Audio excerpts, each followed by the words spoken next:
Աստվածաշնչյան ընթերցանություն, ամեն առավոտ, դեկտեմբերի 27, կնյունը կաճի առանց ջրի, Հոբ 8:11։ Ճկուն և սնամեջ կնյունը նման է երեսպաշտին, որը չունի ոչ բավականություն, ոչ հաստատունություն։ Ամեն քամուց այն տարուբերվում ու ճկվում է և նման է ցանկացած ազդեցության ենթարկվող կոնֆորմիստի։ Այդ պատճառով նա չի կոտրվում փոթորկի ժամանակ, ինչպես հալածանքներից չեն տուժում երեսպաշտները։ Ես չեմ ցանկանում ոչ ոքի դիտավորյալ մոլորության տանել և մյուս կողմից չեմ ուզում ինքս խաբված լինել։ Այդ պատճառով հուսով եմ, որ այսօրվա ընթերցանություն Նյուտոնն ինձ կօգնի փորձել ինքս ինձ։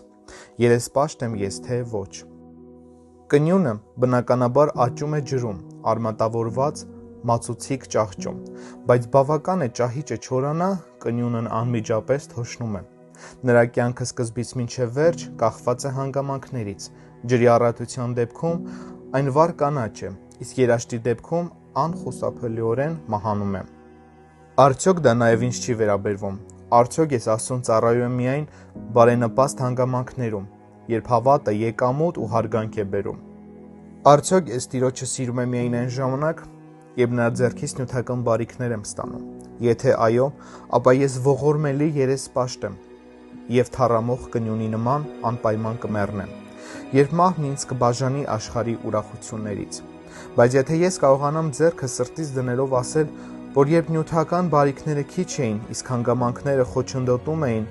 ավետարանչությանը ոչ թե նպաստում, ես միևնույն է պահում էի հավատս, ապա կհամարձակվեմ հուսալ, որ ինձանում ապրում է ճշմարիտ գործուն բարեպաշտությունը։ Կնյունն ի վիճակի չէ աճելու առանց ջրի, իսկ Աստծո բույսերն աճում են, ծաղկում նույնիսկ երաշտի ժամանակ։ Բարեպաշտ մարդը հոգևորապես ավելի բարեհաջող է աճում, երբ ի վիճակի է մերժելու այն գայթակղությունները, որ պարտադրում է կյանքը։ Հանուն շահի Քրիստոսին հետևող նման է Հուդային։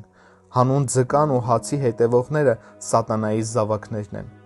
իսկ սիրուց դրդված նրան հետևողները նրա սիրելիներն են։ Տեր, թույլ տուր ինձ կյանք գտնել քեզանում, այլ ոչ թե երկրային հաշվարկների և հետաքրքրությունների ճահճում։